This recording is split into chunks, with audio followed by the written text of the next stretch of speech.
Suresh Rathi securities की तरफ से आज शुक्रवार 21 मार्च के दिन आप सभी का स्वागत है।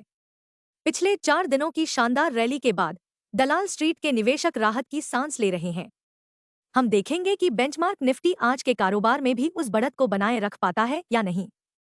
शेयर विशेष कार्रवाई में एक सीडीएसएल की सहायक कंपनी सेंट्रिको इंश्योरेंस रिपोजिटरी ने बीमा रिपोजिटरी सेवाएं प्रदान करने के लिए भारतीय जीवन बीमा निगम LIC के साथ एक समझौता किया है। सीडीएसएल के शेयर की कीमत कल के कारोबार में अपरिवर्तित रही। 2. कुमार मंगलम बिड़ला ने घोषणा की है कि हिंडाल्को अगले 3 से 4 वर्षों में अपस्ट्रीम संचालन और अगली पीढ़ी के उच्च परिशुद्धता वाले इंजीनियर उत्पादों को मजबूत करने के लिए एल्यूमीनियम, तांबा और विशेष एल्यूमिना व्यवसायों में 45,000 करोड़ रुपए का निवेश करेगी। 3. एनटीपीसी, टाटा पावर और पावर ग्रिड जैसे पावर स्टॉक्स इस रिपोर्ट के कारण चर्चा में हैं कि केंद्रीय विद्युत प्राधिकरण CEA द्वारा जारी राष्ट्रीय विद्युत योजना ने 2025 में 273 गीगावाट से 2026 से 27 में 297 गीगावाट तक पीक पावर डिमांड में 8.7% की वृद्धि और 2031 से 32 तक 34% की वृद्धि के साथ 366 गीगावाट तक पहुंचने का अनुमान लगाया है। इसके परिणामस्वरूप भारत को 2026 से 27 तक 669 गीगावाट और 2031 से 32 तक 900 गीगावाट स्थापित बिजली उत्पादन क्षमता की आवश्यकता होगी। 4. मनप्पुरम फाइनेंस ने कहा है कि अमेरिका स्थित निजी इक्विटी दिग्गज बेन कैपिटल 236 रुपये प्रति शेयर की कीमत पर इक्विटी और वारंट के तरजीही आवंटन के माध्यम से पूरी तरह से पतला आधार पर कंपनी में 18% हिस्सेदारी हासिल करने के लिए 4,385 करोड़ रुपए का निवेश करेगी। 5. ट्रंप के टैरिफ के डर से तांबे की कीमतें रिकॉर्ड ऊंचाई पर पहुंचने से हिंदुस्तान कॉपर के शेयरों में कल के कारोबार में 4% की तेजी आई। Market trends. वैश्विक संकेत सकारात्मक हैं। कल के सत्र में FII 3,239 करोड़ रुपए के शुद्ध खरीदार बने, जबकि DII ने 3,136 करोड़ रुपए के शेयर बेचे।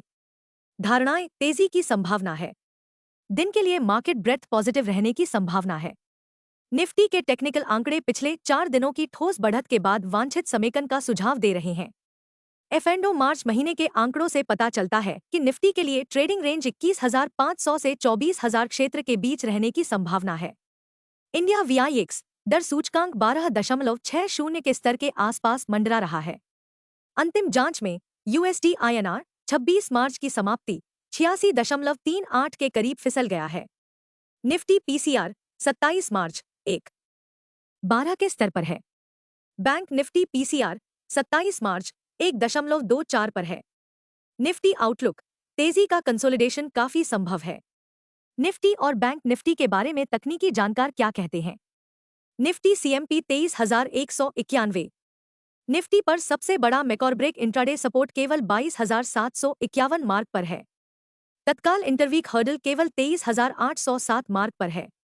दिन के लिए रेंज 23,000 और 23,350 के बीच रहने की संभावना है। दिन के लिए आउटलुक तेजी का है। Bank Nifty CMP 50,063। Bank Nifty का सबसे बड़ा इंटरवीक सपोर्ट 49,100 मार्क पर है। बैंक निफ्टी का सबसे बड़ा इंट्राडे प्रतिरोध अब 50,650 मार्क पर है। बैंक निफ्टी की दिन की रेंज 49,700 और 50,900 के बीच रहने की संभावना है। दिन के लिए आउटलुक तेजी का है। शुरू करने से पहले यहाँ एक अच्छी खबर है। कल के कारोबार में FII शुद्ध खरीदार थे और दिलचस्प बात यह है कि यह 2025 का उनका 5वां खरीद आंकड़ा था। स्ट्रीट को उम्मीद है कि फेड चेयरमैन जेरोम पॉवेल के बयानों की पृष्ठभूमि में FII की बिकवाली रुक सकती है, जो अपेक्षाकृत नरम थे।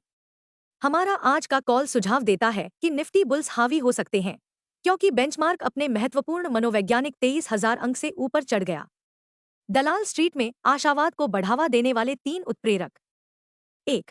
फेड ने 2025 में 2 दरों में कटौती का संकेत दिया। 2. FOMC नीति वक्तव्य ने इस बात पर कोई संदेह नहीं छोड़ा कि राष्ट्रपति डोनाल्ड ट्रंप की नई टैरिफ नीतियों के कारण बड़ी तस्वीर धुंधली हो गई है। 3. वॉल स्ट्रीट में नरम रुख वाली रैली।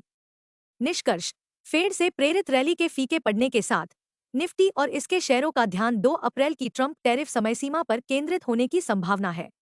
इसलिए आर्थिक परिदृश्य के बीच अस्थिरता बनी रहने की संभावना है, जो अत्यधिक अनिश्चित बना हुआ है।